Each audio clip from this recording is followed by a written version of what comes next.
So for our children's sermon today, live and online, I'm going to show you a tool that I have that was mentioned in the first reading from Amos. Amos was a prophet, and he said he had a vision of God. And sometimes we think God is going to be big and glorious and have all kinds of fancy stuff. But what God had in his hand was a plumb line. This is a plumb line. It's really fancy, isn't it? Is this a really fancy thing?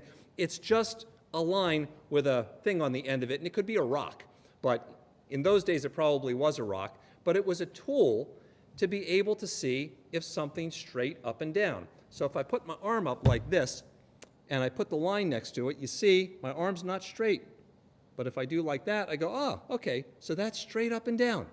It was a simple way of asking, is something right or not? And that's what Amos was saying God was asking people. Are you doing the right thing? Are you saying the right thing? Are you being people who are doing what God asked you to do? You know, sometimes, maybe this is for you too, but sometimes in my life, I think I'm doing the right thing, and then somebody says, hey, that was not a nice thing you did. And I go, oh, maybe that wasn't a nice thing I did, or maybe that wasn't a nice thing I said.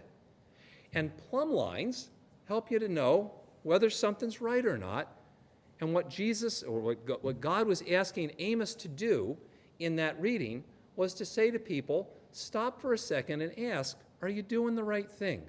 Are you saying the right thing? Are you being loving towards other people? Are you doing the things God wants you to do? That's always a good question to ask ourselves, because sometimes it's hard to do the right thing. So what Amos was telling people, and what God still asks us to do today, is to stop every once in a while and ask the question, am I doing the right thing? And if I'm not doing the right thing, then I have a chance to be able to say, whoa, maybe I should do something else. That's all God's asking us to do with this simple thing like a plumb line. All right, thank you guys very much for listening.